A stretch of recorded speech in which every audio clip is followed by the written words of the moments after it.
so who gon' read the grapes of wrath? All gas, no breaking pad. All ass like I'm late for class. My faith in craft, really too great, break the math. Eat clowns up, steaks and crabs.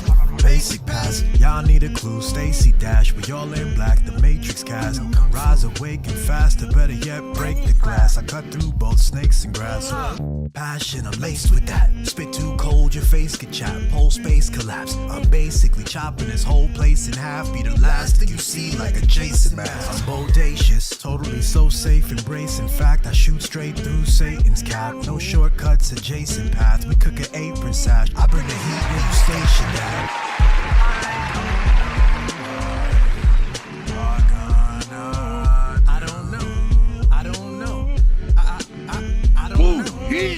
I don't know why. Yeah. Want me to. I don't know. I don't know. What up? Everybody wanna know. How we doing?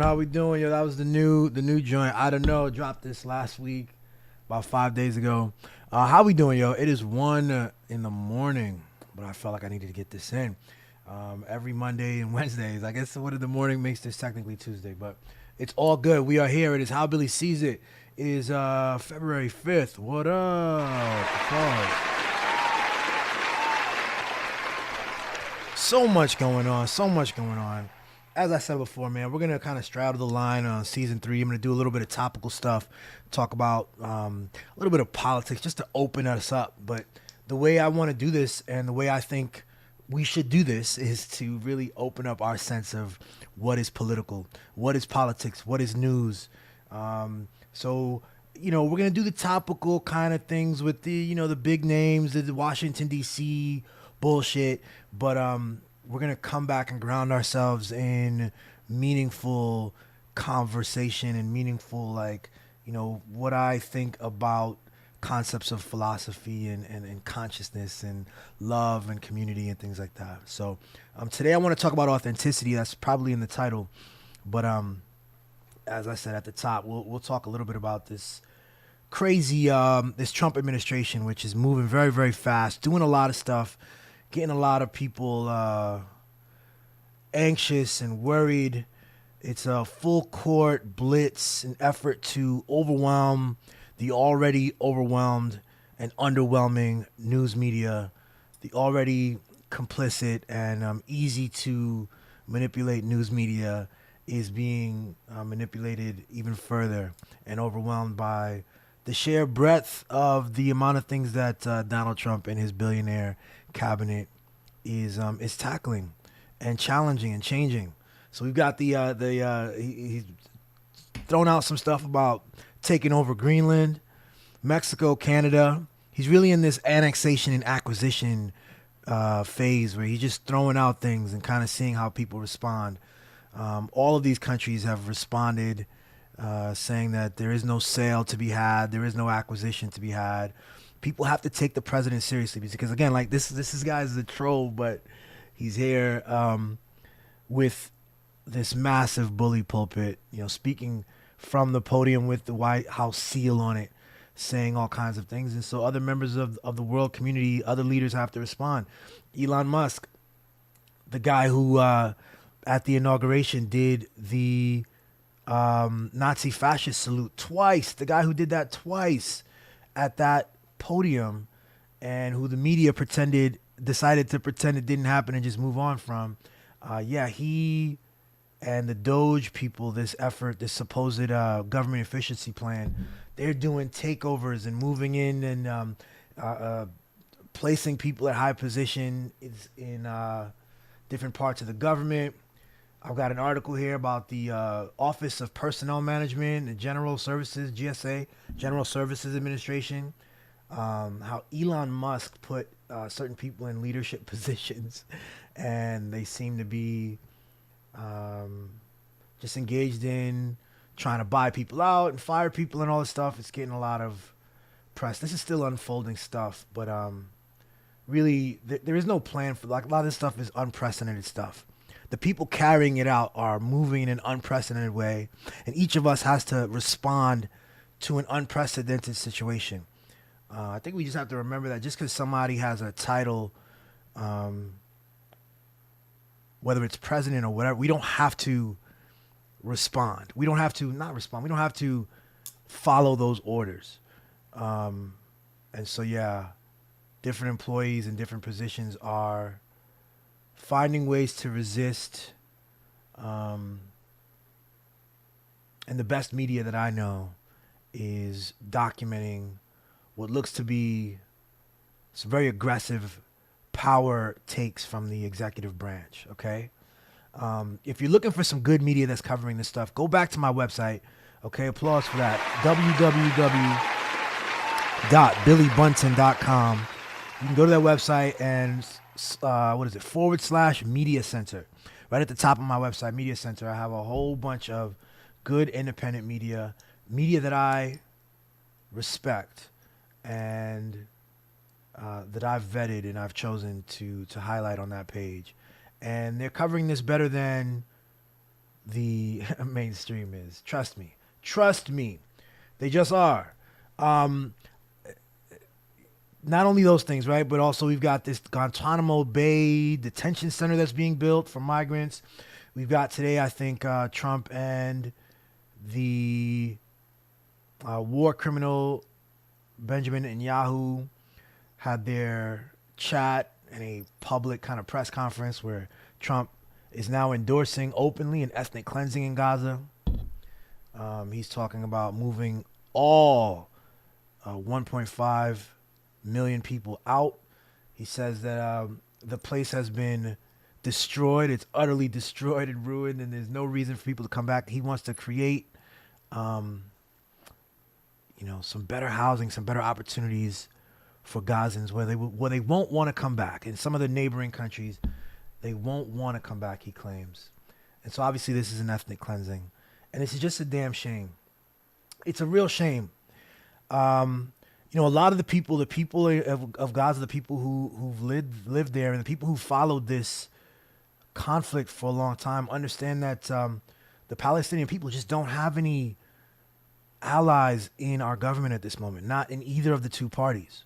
When people voted against the Democratic Party this season, or those people who voted outside of the two parties and said they could not vote for the genocidal Democratic Party, they did that with clear eyes. I mean, I certainly did that with clear eyes. I voted Green Party, as I've done for almost my entire adult life. I decided a good long time ago that the two-party system and the two parties are playing off of each other and keeping us from ever actually achieving the progressive society that so many of us are looking for. One of the troubling things that's happening in this moment, before I move on, is just seeing people respond to this blitzkrieg from Trump by a very kind of sassy energy of like laughing and, where are those people in Dearborn, Michigan? Where are those people who voted against Kamala? You wish it was Kamala there now. You wish that the Democrats could be there. They would have done something better. And I don't see any proof of that. I don't see Donald Trump today was reading from the same script that would have been given to President Harris, as far as I could tell. There's nothing that candidate Harris did in her election campaign on her run for the president that demonstrated that she had any desire to be an advocate for international law, for human rights, to stand up for the conventions of protecting occupied peoples and the rules of war. And she had no intention of shifting her policy away from President Biden and away from this duopoly, the way that they approach the Israel-Palestine issue. So I just don't. The opportunity to laugh at sort of people who didn't go along with the Democrat Party is a mistake. It's a mistake. It comes from a place of powerlessness, or the feeling of powerlessness. You're watching all these things happen and you feel like there's nothing that can be done, and you want to at least salvage a kind of sense that you were right, or that there's someone out there that caused this.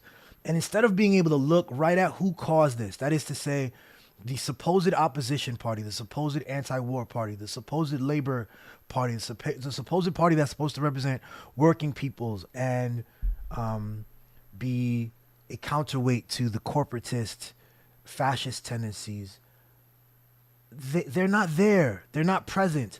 They weren't present in the campaigns. They're not present now. They were not and would not be a major deviation from everything that Donald Trump is doing now. And they set the groundwork for everything that Trump is doing now. Trump says that he looks at Gaza, he sees the videos. It's all destroyed. It's just death and destruction. The whole thing. It's all buildings destroyed. The whole thing. This was a massive bombing campaign, indiscriminate bombing of residential areas and destruction. To the degree it was indiscriminate, it was indiscriminate. There was also targeted efforts specific to destroy like the hospital infrastructure, to attack journalists, to every sort of part of a civil society that would protect citizens and delineate citizens and keep people safe and allow people to heal. Refugee camps. I mean, it continues even to this day, and the expansion into the West Bank and all this stuff. This is all a script that's been playing out for us, and it seems that the two parties don't matter. It seems that it doesn't matter who's in office. So it's not an opportunity to rib and laugh at someone who rightly saw no hope in the Democrat Party. It doesn't make any sense. It's not the appropriate way to deal with our situation. Instead of looking at what the problems are, which is a broken democratic system, an undemocratic system.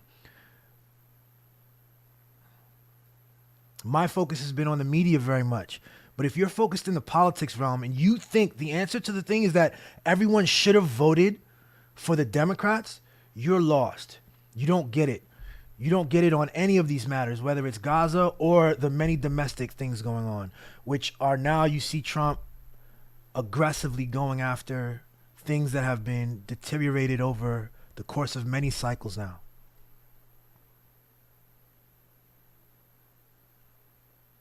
Sheba says it's disgusting that these people still don't speak out about genocide. They don't. They're just as racist and cruel as MAGA people. They're not speaking about a genocide. There's something that they know. There's some set of like carrots and sticks. There's some incentives out there. There's some fear. There's a consciousness that is subtle and quiet that reminds them not to speak out about what Israel is doing, not to challenge the intense violence and the illegality.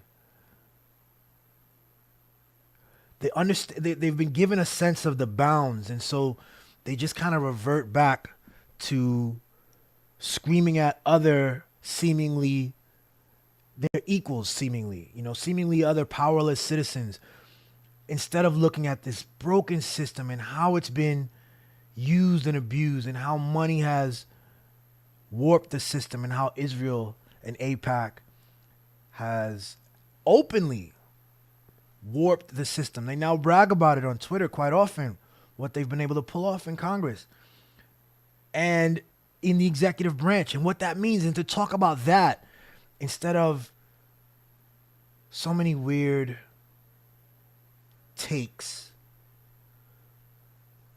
that lay the fault of our broken political system at the voter, that the voters should simply be more compliant and more willing. Somehow it's a chess game, and the chess move is actually to vote for the liberal Democrats. That doesn't make any sense. It doesn't make any sense. But it carries weight because there's a massive media apparatus with TVs everywhere in all of our airports and in all the restaurants and in all of our homes. And these people get up and they constantly remind you that, Trump, look at how bad Trump is. Kamala would have been something different.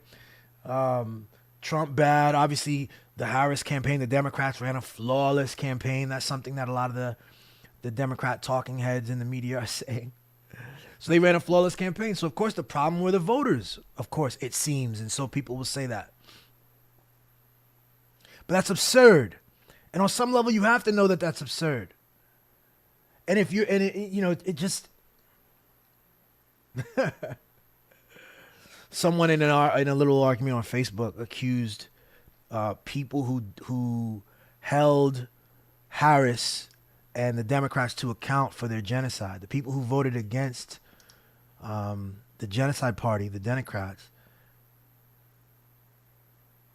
that they're single issue voters. And so that was like a clapback. Oh, you think you got this one single issue and you think you got some moral high ground. It's not a single issue.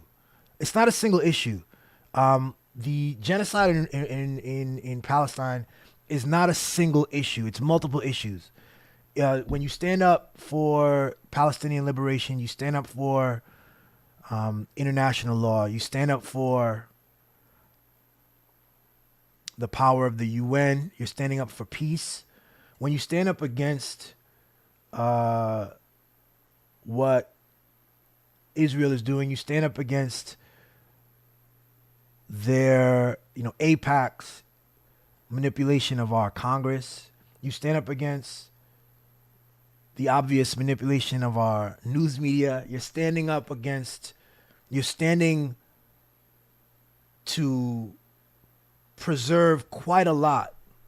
It's actually quite a few things at play here. And our children, if you have children, our children are very much in need of a world that doesn't have this element that believes that it's above international law, above international justice, that doesn't recognize human rights. It's not a single issue. The person who is the single issue is the person who is saying not Trump. That's the single issue person. The other critique is it's a protest. Oh, I hope your protest vote works now. It's not a protest vote. Like I said, I haven't voted for a Democrat in many cycles at the executive branch level when voting for president.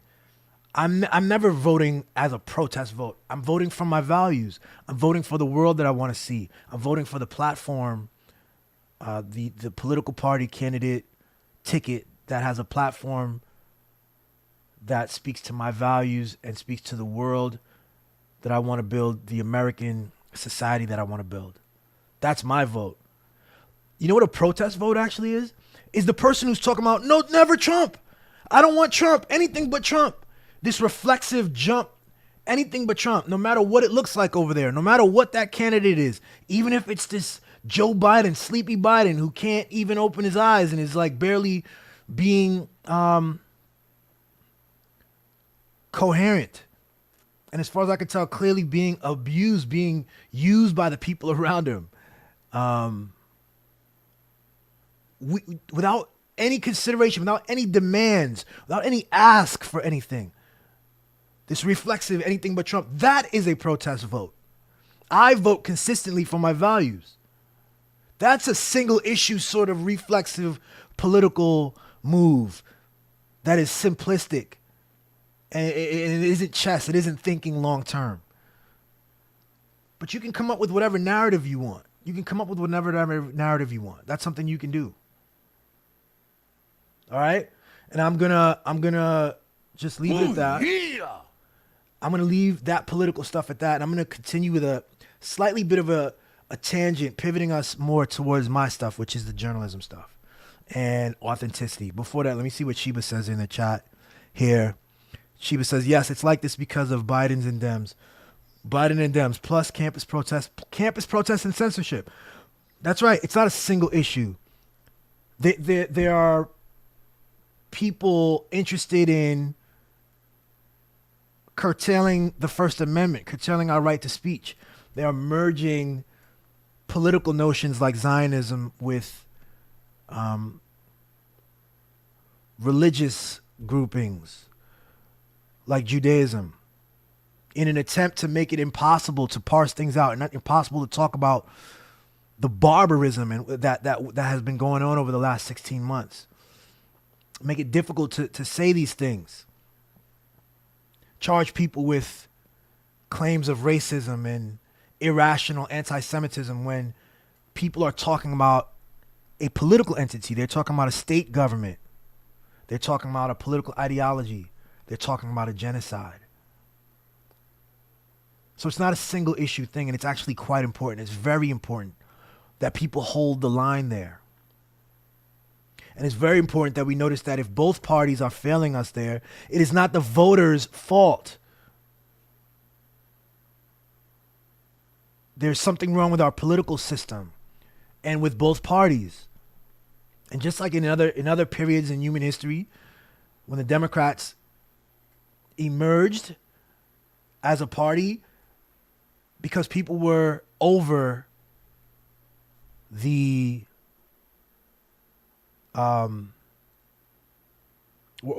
parties that were prevalent at the time. All right, we're moving on, okay? Pause for that. We're moving on. Dag, I spent like 20 minutes on that. It's a bit more than I wanted to, but I want to talk about authenticity. I've been talking about authenticity. I've been talking about intention. I mentioned intention a few times in the previous one, and I was trying to say how like intention is a valuable thing, but that I don't have much language about it. I still don't. I have a little bit more. I'm going to try to dive in today, but try to let it flow and see where it goes. I think that journalism subtly recognizes the value of authenticity. I think that all the news companies that I've been critiquing, the cable news companies, I think that the marketing efforts about objectivity, the Apple thing with CNN, even the Fair and Balanced stuff from Fox, and MSNBC's marketing as well. There's an effort to perform or to market oneself as being stripped down, stripped from like politics, stripped from bias, stripped from phony political lenses and agendas. We are producing something here, is what they want to tell you. We're producing a piece of content that is authentic, that is true, that is a pure amalgamation of facts and reality-based narrative that isn't fake, right? Trump got famous with the, well, he'd been famous, but he popularized the whole fake news thing. There's levels to this stuff, but I think the whole question, the whole thing that like the mainstream media often is trying to position themselves as is authentic. They're trying to position themselves as and trying to market and tell people that they are authentic. They understand that authenticity is a value. They understand that there's value in being perceived as authentic, as being stripped from bias and agendas. Fair and balanced is an idea that they have some process. They have a process to balance all kinds of things and arrive at something authentic. That's what they're marketing and selling us. And so authenticity is an important thing. And the challenge is that when I talk about what CNN and them are doing, those are marketing strategies for corporations. But we're in this phase now where each of us have internet access and our phones, and we're creating reels and we're doing videos and TikToks and this and that. And we're creating stuff and seeking audiences, and some of us are taking up the mantle of journalism as well, which, as I say, which would be different from just like regular content creation where the goal is just to be seen and kind of get clicks. A journalism approach is a journalist is someone who is trying to give language to reality. They're trying to give language to reality, and the best journalists are giving the best language to reality. Accurate language to reality.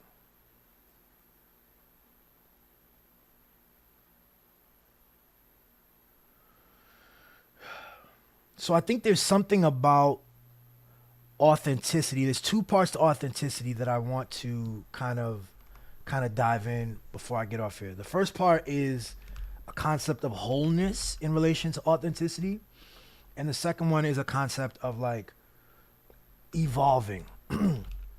Ever evolving. Okay? My theory on authenticity is that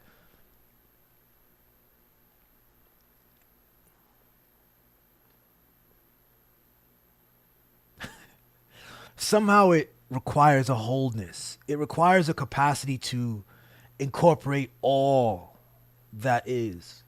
This is a very hard thing to do. It's a very hard thing to do, particularly in short sentences. It's a hard thing to do on Twitter. It's a hard thing to do in a sentence to encapsulate the fullness of what something is. One of my critiques, I think we're going to come to a time where students are going to look back and look at cable news as a study material for like what kind of goofy shit used to go on. But there are so many examples of journalistic articles that meet a certain level of truth. Like they say there's no falsehood in a sentence or in a paragraph, but yet it's lacking. There's an intentional omission of a context or a subtext, or there's intentional use of certain vernaculars or omission of certain words that would give it a fuller sense. And so authenticity requires that constant effort to bring it into fullness. Again, a genuine effort. Authenticity, genuine. There's something connected there. In my episode, Love and Kendrick Lamar, I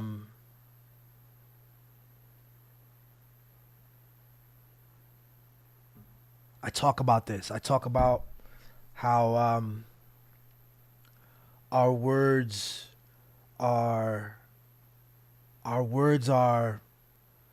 kind of metaphors. Every word that we use is not the thing that we're pointing to, but yet we use them to help us create narrative and to tell stories about what we're looking at, what we're experiencing. And the words are just slightly off from what reality is. And so a real effort for journalism, which is again best words to articulate what is, a real effort for journalism has to take this into account. It has to. That's why certain things, especially complex things, need time to be teased out. You can't write a single paragraph. You can't write a single tweet. Sometimes a single article won't be enough. Sometimes certain things need to be teased out, and we need to be aware of this challenge. And you can't just settle. You can't just settle for, oh, this is good enough. Authenticity includes a wholeness. For someone to be, like, if we're talking now outside of journalism, to be authentic as a person, it requires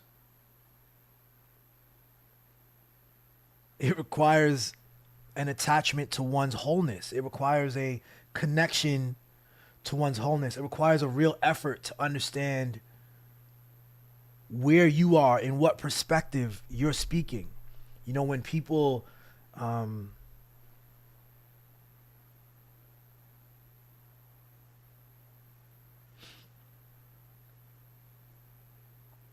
when people offer their critique of what Trump is doing in this moment, and they do it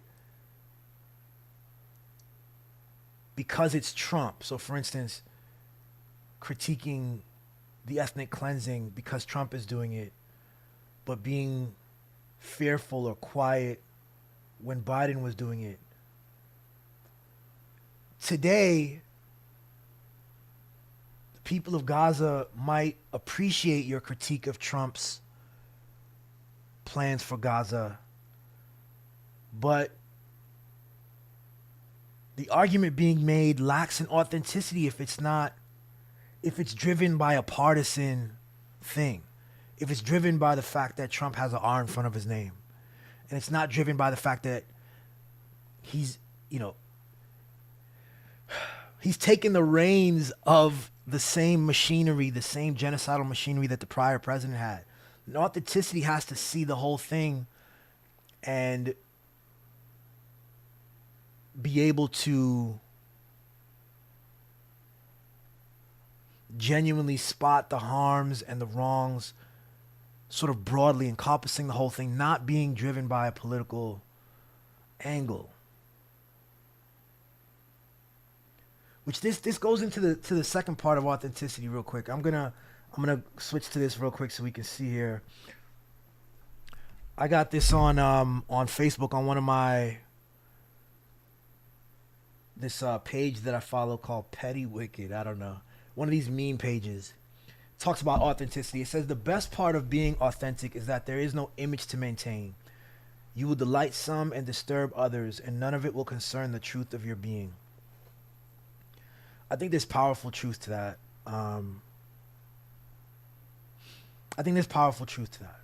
There's no image to maintain. It isn't trying to fit in to something.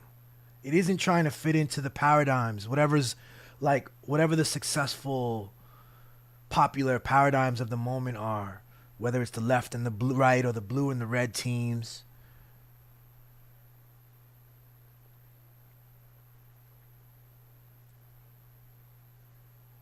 It's kind of grounded in itself in an interesting way.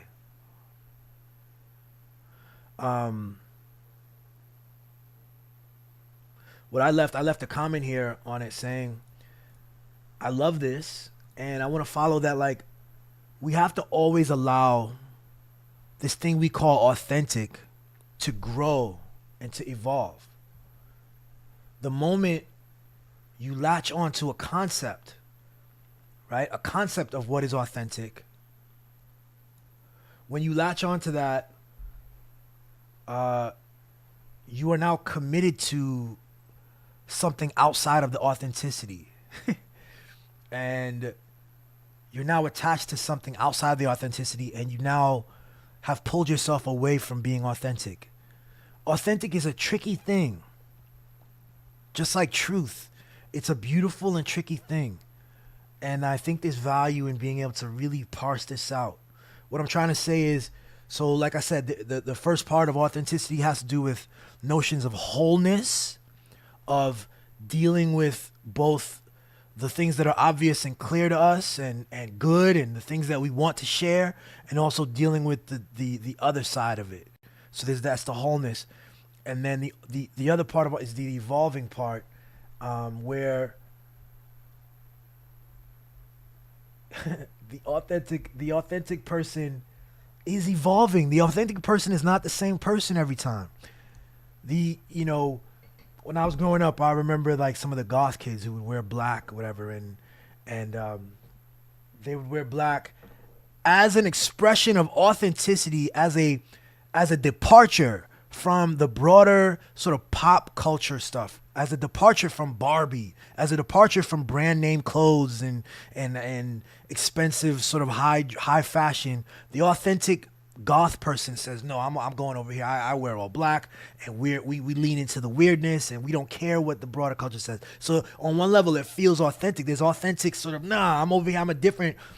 And then you realize that the goth people then develop their own thing, and now you've got groups, massive groups of people who identify with the word goth and who dress the same.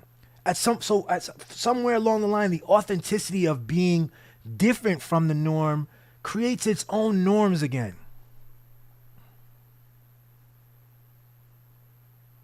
And now people in that group are attached to being goth. They're not attached to being authentic.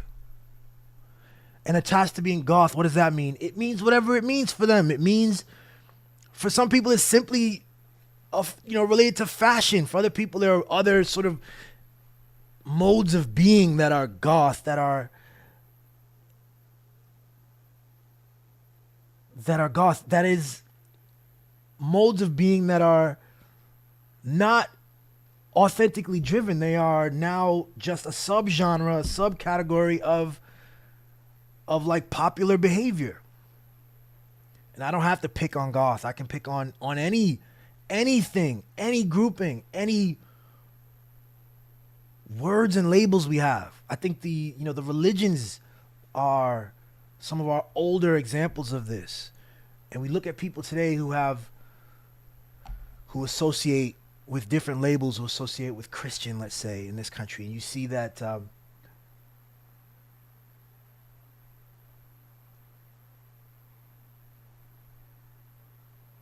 you know, some of this stuff doesn't even resemble. There's no some of these people don't hold views that are relate to Jesus Christ at all. You thought that a Christian was someone who followed closely the teachings of Jesus Christ and wanted to be like Jesus Christ, and you'll find that people will associate with the word Christian. They will identify with the word. They will tell you that they have an authentic approach to the divine and to Jesus, and yet it may not reflect in a number of choices.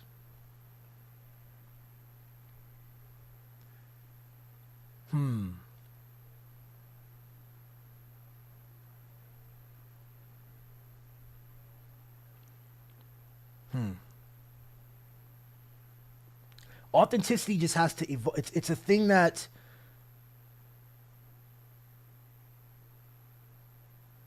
it's like a personal journey, and the evolution part is key. We have a thing, in our politics. We see people evolve, and we chastise them, we criticize them for the evolution is evidence of sort of inauthenticity, because we know obviously that in politics, for instance, people can be bought, and people's positions can shift merely because of like a political calculation or because of fundraising, things like this. And this makes it tough because there is a part of an authentic person that will evolve, and we need to be able to discern these differences and accept genuine, authentic evolutions, and have the discernment to be suspicious of the inauthentic evolutions.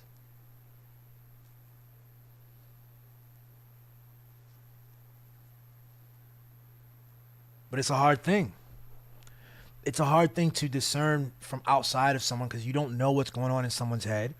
You don't know exactly their motivations. And I'll say even the person themselves, I've evolved. I've genuinely, as a kid, let's stick to God and religion for a second. I genuinely, as a kid, wanted to know God and to understand it and to have a relationship with it as I was taught. So as I was taught with him, then I went through a genuine period of doubt and critique of religious institutions and of some of the faith teachings that I had, that I had been raised into.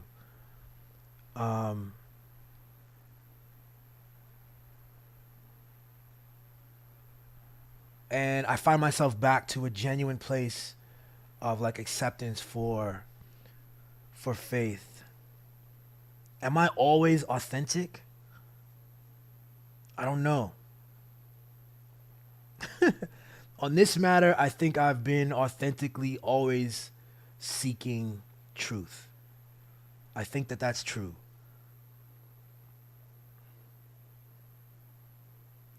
But am I always authentic? I don't know.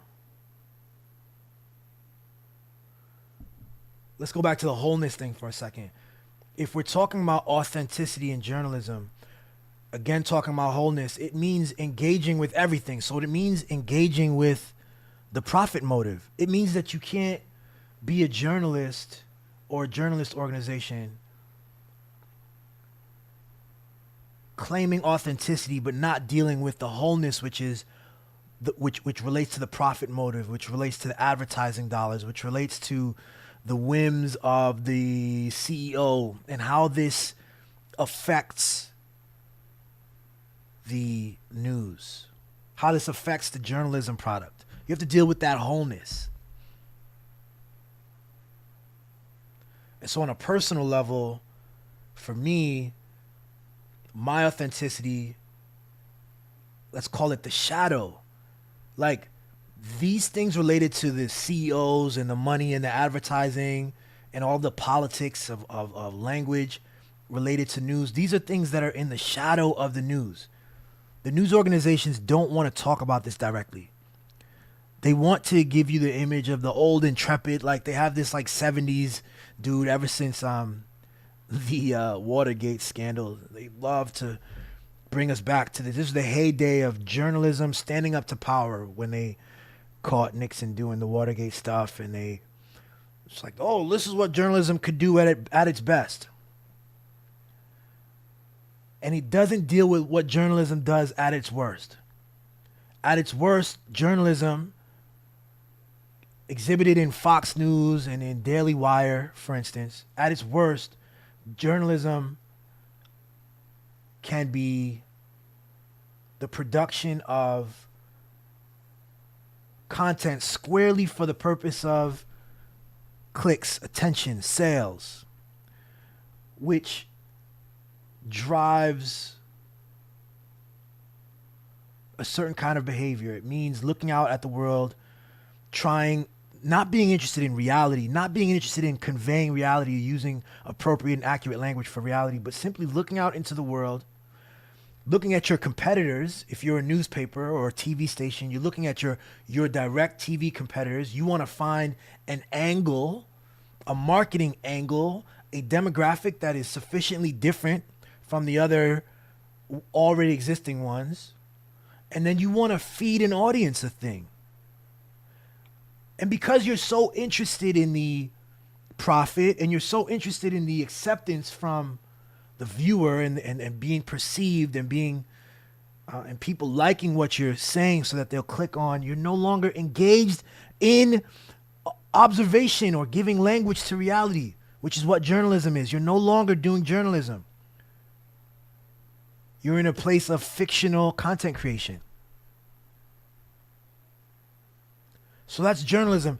As a person, as on the individual level, my ability to engage with my shadows, engage with my fears. You know, I can't seriously talk about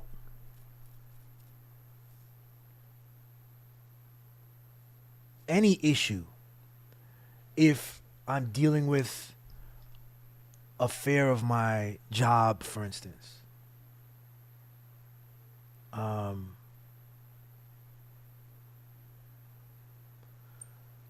It's a shadow. On a personal level for me, let's get off journalism for a second. On a personal level for me, I've had to deal with like my fear of being seen. I had a fear of being seen. That being seen would open me up. It's a risk to all these people and a lot of haters and blah, blah, blah. That's going to limit my capacity to be authentic. If I'm constantly afraid of being seen, then I'm going to perform something other than myself.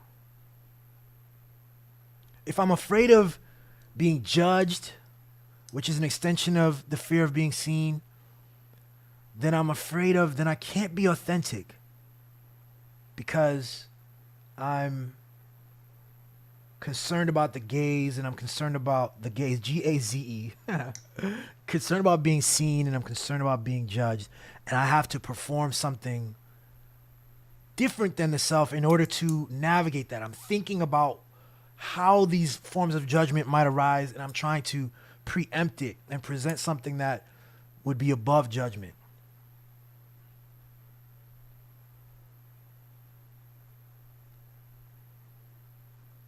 And that's what's driving a lot of people, and that's what's driving most of us.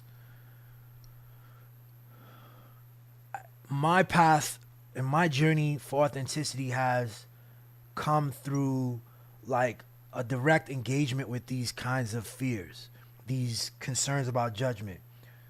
And it's funny that you know, I can only be concerned about judgment in the ways that I'm aware of. Like I have specific sense of what can produce judgment, what I should be ashamed of based on what I've been taught, what I've grown up around.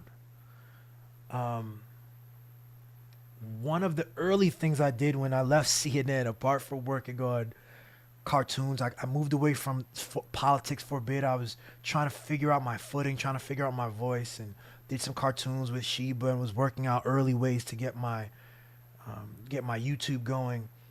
And Sheba and I started to talk about our sex life and our status as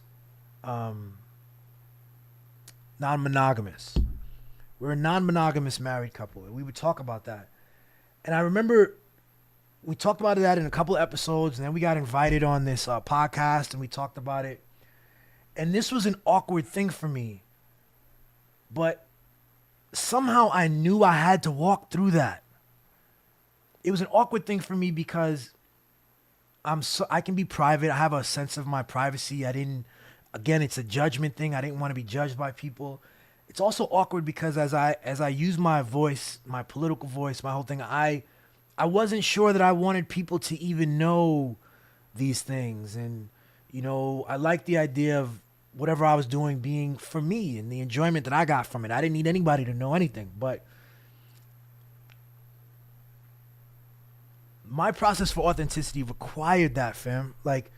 Or else I'd still be projecting good husband in a certain way. I'm a good husband. I know that I am. You can ask my wife if you disbelieve me. I don't care. My wife says I'm a good husband. That's how I know.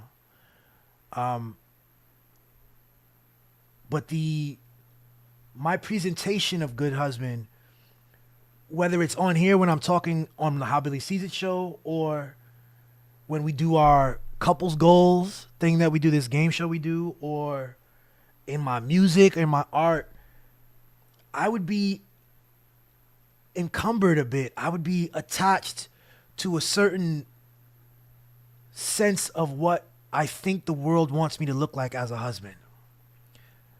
And it required that period. It was about a year period of half a year period of these conversations that were happening around non-monogamy, where I got to get this stuff off my chest and I got to actually state how I see things, how I see relationships, how my relationship with my wife developed to be what it is and why I love it. And so I know it probably raised a few eyebrows. I know my mom watched a couple of those episodes and, had to cope a little bit. She doesn't necessarily see relationships this way. Not just my mom, but other people in my head that I'm thinking about who I would probably want to have a more typical. I want them to have a typical sense of me. I don't want them to have a confused or a judgment laden sense of me, right? But that's not authentic. So authenticity, that's the combination of the wholeness and the development right there. Authenticity for me required me to step into it so that I could engage with it and develop my public presentation, and to include the fullness of it, to not exclude, to not hold things in the shadow. And why would I hold certain things in the shadow? Because I have internalized a shame around it. I've been told a story that there would be legitimate judgment and that I need to perform something different. I think if people are interested in authenticity, and I think we all should be interested in authenticity, I think there's something valuable to it. I think it's something, it's at the root of everything. It's at the root of the human behavior.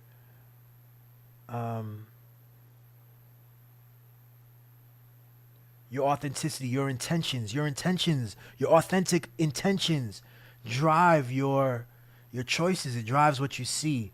And I think if you're interested in that, let me go full screen real quick. If you're interested in having a good experience, you have to engage with your authenticity. You have to engage with your authenticity. That means an attempt at wholeness, and it also means the willingness to evolve. Let me look at some of Sheba's comments real quick. Or Shibu, she said, it doesn't make any sense. Like slavery was a single issue. People should have conceded that. So we're on the voting thing. Yeah. Yes, never Trump is a protest vote and a single issue. It totally is. Reverend Dr. Billy. Okay. B is an amazing husband, exemplary. Thank you, baby. Thank you. I've been on now for 50 minutes. I'm going to take my last 5 to 10 minutes to just talk about authenticity. We're going to continue on this, but this notion of attachment to something like the goth example or the man example. If I identify as a man, I have notions about what that looks like and how I should be behaving, how I should be responding, and how I should be interacting with the world, how I should present myself. And as I'm saying again, an authentic version of the self, we can incorporate these things that we've been taught, we've been indoctrinated into. These words have meanings and definitions, and we have a sense of ourselves around these things, but that my authentic expression of manhood is my own. It is some combination of what I've been given. I've accepted those things that are actually agreeable to me and amenable to me and comfortable for me. I've rejected those things that aren't, and I've molded myself to actually include myself. Imagine performing manhood and then blocking out facets of the self that are parts of the self, but also valuable, that would actually make you stand out, that would actually make you exemplary and different and could benefit you in this world. But that the world told you that these are feminine things, and so then you don't deal with them. You don't deal with your feelings. You don't deal with your emotions. You don't deal with I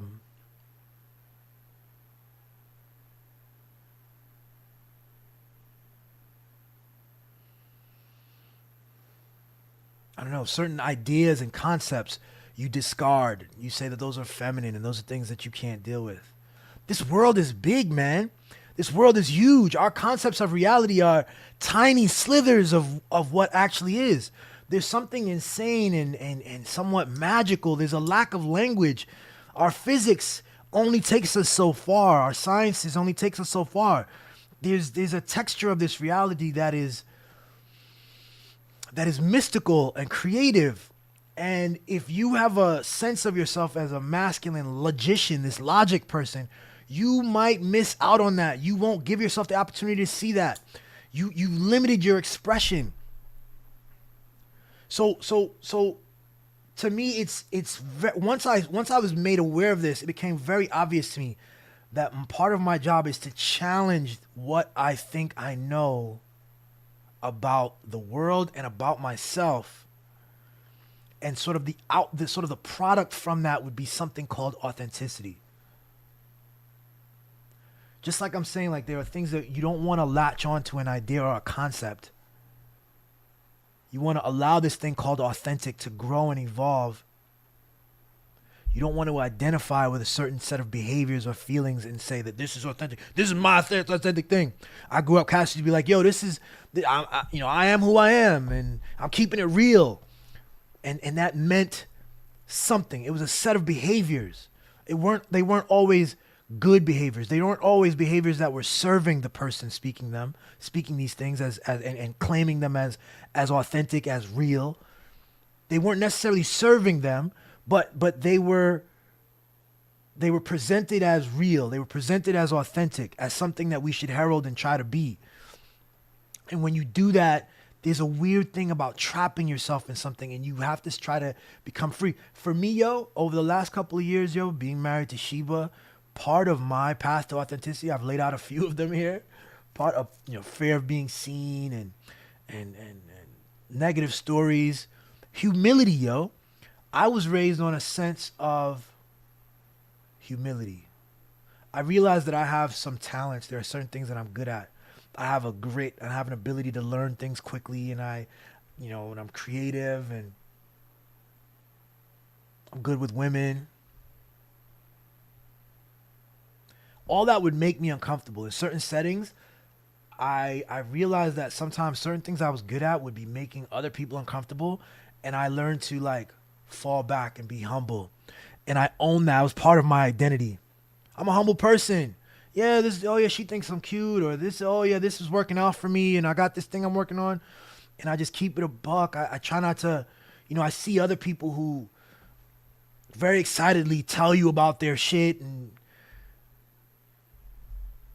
I would equate certain things with boastfulness and bragging, and so I was good at that. I was good at being humble, but and that was that to me felt authentic.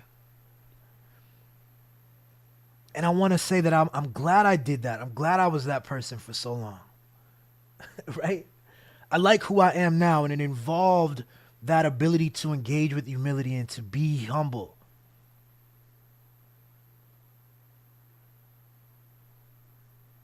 And humble in those years simply expressed as kind of doing your thing without talking about it. Doing your thing without talking. That's kind of how my humility showed up. I would feel awkward talking about myself. I feel awkward taking compliments. Someone would be like, oh, this is, unless it was a client, someone who's paid me for something where, and I want the compliment and I want them to, I want the reference. I want them to remember that I did a great job. Among friends and peers and things, I didn't take compliments well. And I'm now at a place where I think that, my ability to perform humility this way, I could continue my whole life doing that. And at some point, it isn't authentic anymore. It's an attachment. It's an attachment no different than the other stuff. Than the attempt to be a man. The attempt to be black. I'm black. I'm black. I'm proudly black. I am black. I am. There's nothing for me to try. There's no effort I need to put towards that. Any sentence or number of words, any construction about how I should behave and that this is black is wrong. It's a construction. It is a perspective. Whatever I do is immediately black and masculine. How about that, I find power in that. I find it really powerful to do that. If I go back to that Facebook post, the best part of being authentic is that there is no image to maintain. I'm not trying to appear black. I am it. I'm not trying to appear manly. I am it. Now I get to define what does that mean in its best form and to be that. Untethered to these other definitions, many of whom I find to be ridiculous, particularly in relation to gender. So humility is something I've gotten rid of.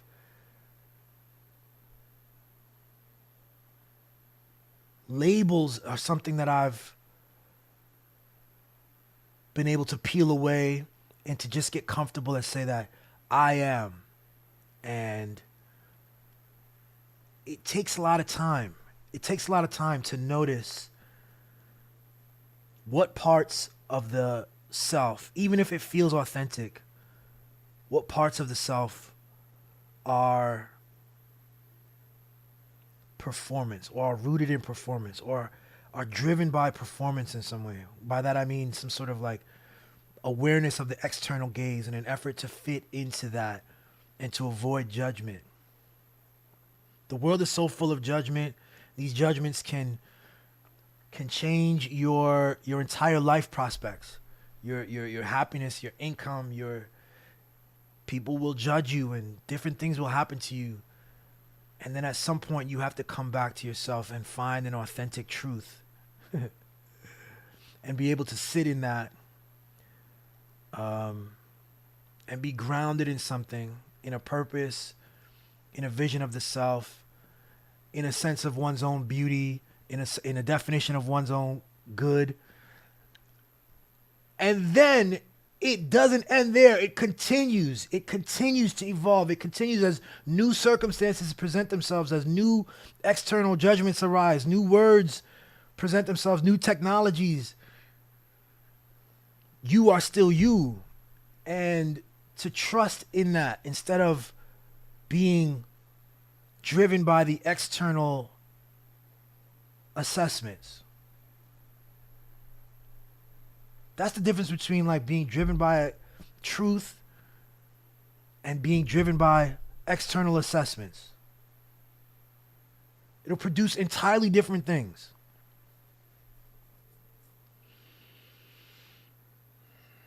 So, that's authenticity.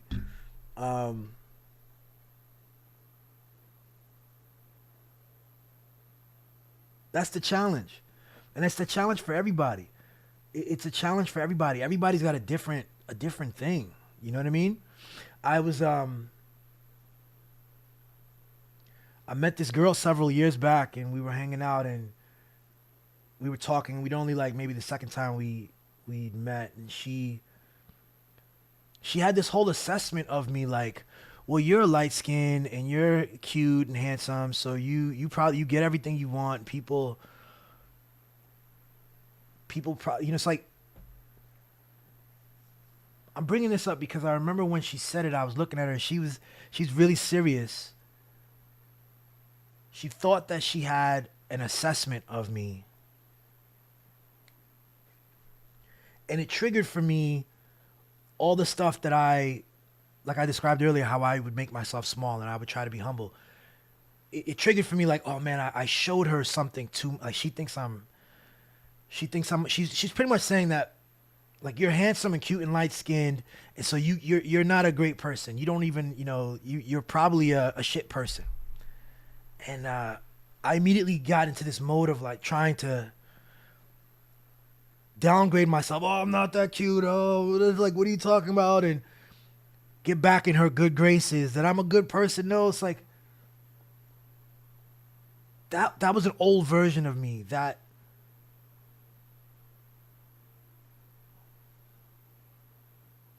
really, took seriously that external gaze, and my authenticity would be compromised.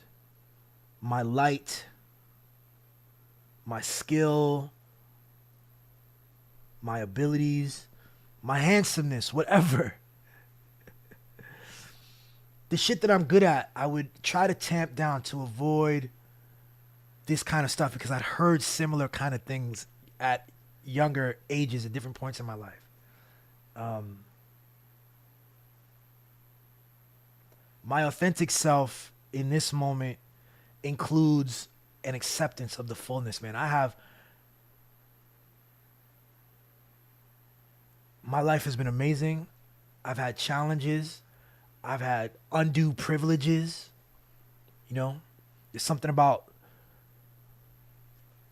concepts of fairness and privilege and this and that can struggle to accept. Even good stuff can be put into the shadows. You know what I'm saying?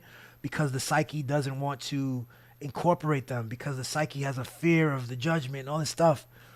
I hope I'm tying it all up here, but hope it's making sense. Where I'm at now is a kind of authenticity that I'm really proud of, and I love myself, and I really do think, I don't know if mastery is the word, but I've come to a real place of calm and stillness and wholeness about accepting who I am, who I was, and then every day as I learn more about myself, finding ways to accept that as well and not to judge it, and to keep evolving with that. And that's where my best stuff and authenticity has come from. And I wanted to share that, yo. I wanted to share that. That's the episode, man. That's the episode, yo. How Billy sees it, a conversation about authenticity, wholeness, an effort for wholeness, and understanding that you can accept, and an effort for accepting also includes the evolution, the constant evolution, being comfortable in the change, knowing that change is the constant, and that change is love, change is God, change is the whole deal. You are one with it. So that's my story, y'all. Thanks a lot. And, that's just how I see it, y'all. That's really just how I see it. Applause. I'm going to end off with my song. I don't know. I'll see you on Wednesday for another episode of How Billy Sees It. Let me know what you think about authenticity. Let me know about what you think about it. Is it something attainable? Is it something valuable? I think the answer is yes on both of those. But let me know, okay? Everybody Take it easy, yo. Billy B, top dog lyrically, rock star. It's all one thing. My dark energy, legendary, of course. Peace. Balls to guard, pedigree, move, step through like 40 Borg centipedes. I be chillin', but guard some hard tendencies. Spar readily, discard some fraud frenemies. The bars dislodge jaws on raw melodies. Hot kerosene, but calm, it's all been achieved. Cause it's a God trilogy. All love, but your girl and your mom feeling me. Look hard in the scenes. Y'all really tried to mirage on my team till I come out with the large guillotine. Y'all want heat, turn it up to like father degrees. Clowns running like I'm caution disease. Pop out, see different like I'm Martian critique. They bumping the process from the Bronx to Belize. I don't know what you. I don't care what you will or you won't do. Clown is my game, set the tone with my vocals. I'm ready, well trained like I'm swimming with Goku. Whoever got triggered was supposed to. Verses that I'm spinning is soul food. My worst days better than most do. So smooth, but really I want it all. A challenge is just a thing that I go through. Look, I already told you. I don't know what you are gonna. I don't know. I don't know. I don't know. I don't know what you want me to do, huh? Want me to? What you want me to? What you want me to do, huh? Yeah. I don't know what you gonna do. I don't know. I don't know. I don't know.